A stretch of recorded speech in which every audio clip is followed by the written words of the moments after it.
Guys, welcome to my channel BNS beauty Mantra. मैं स्नेहा आज आपको बता रही हूँ ऑल अबाउट कॉस्मेटोलॉजी में पार्ट 3 के बारे में, temporary removal of superfluous hair. इस पार्ट को देखने से पहले अगर आपने मेरे पहले 2 वीडियोस और है पार्ट 1 और पार्ट 2 अगर उनको नहीं देखा है तो पहले उन्हें देखिए, उन्हें समझिए ताकि आप इस वीडियो को अच्छे से गो थ्रू कर पाएँ। तो चलिए चलते हैं कि इस वीडियो में हम लेकर आई हूँ आप लोगों के लिए डेपिलेशन। तो डेपिलेशन में मेथड्स कौन कौन से होते हैं? Methods of depilation is abrasive paper, pumice stone, shaving, depilatory creams. ये सब जो मेथड्स हैं ये आपके डेपिलेशन है। डेपिलेशन मीन्स मैंने आपको बताया था उस वीडियो में, पहले फर्स्ट वीडियो में, कि डेपिलेशन का मतलब क्या होता है, जो आपके बालों को सरफेस से रिमूव करें। आप लोग जैसे पिक्स में भी देख पा रहे हो, जो आपके पिक सामने शो हो रही है उसमें क्या है, आपका अब्रेसिव पेपर का यूज़ किया गया है। तो अब्रेसिव पेपर क्या होता है? In the method abrasive paper is rubbed against the skin for removing hair.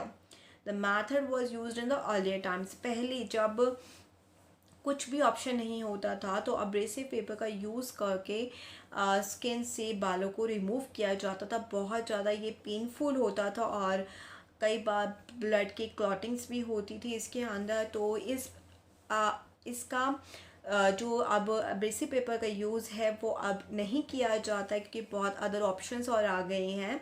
पर लेकिन आप लोगों को ये पता होना चाहिए कि अब्रेसिव पेपर भी यूज़ किया जाता है। Next is pumice stone.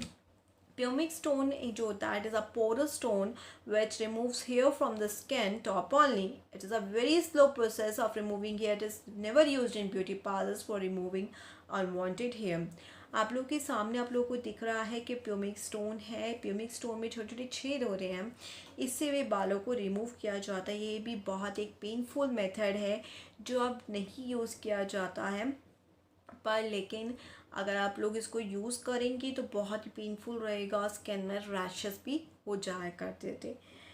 Next is shaving. Shaving जो आजकल रेजर्स जो होती हैं, दो तरह के रेजर्स आ गए हैं मार्केट में। एक मैनुअली रेजर्स होता है, एक आपका इलेक्ट्रिकल रेजर होता है।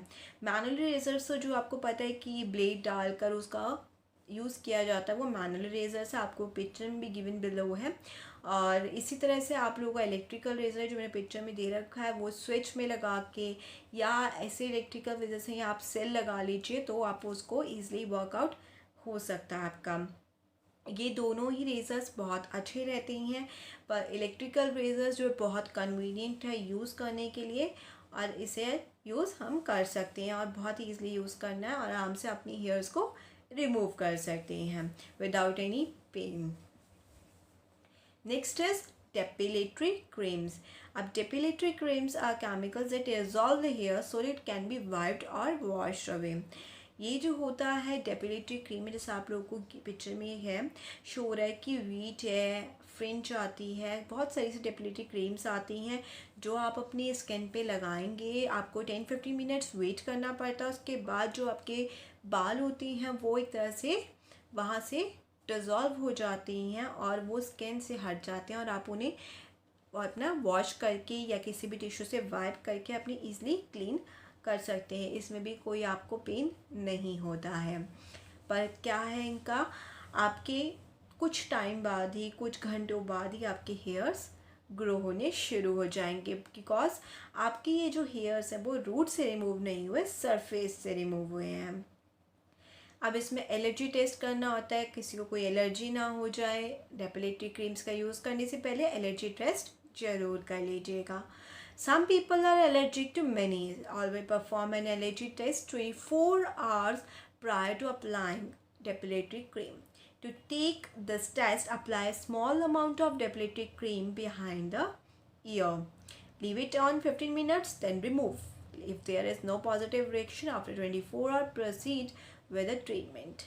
कान के पीछे यहाँ पर आप कर सकती है टेस्ट, या फिर अपनी एल्बो जो है, एल्बो के बीच में भी टेस्ट कर सकती हैं, हेयर रिमूव कर सकते हैं। अगर आपको इससे कोई प्रॉब्लम नहीं होता है तो आप इसको ईजिली अपने कहीं भी इस क्रीम को यूज़ कर सकते हैं। तो guys, thank you for watching my video. Please subscribe us, like us and share it. Bye bye.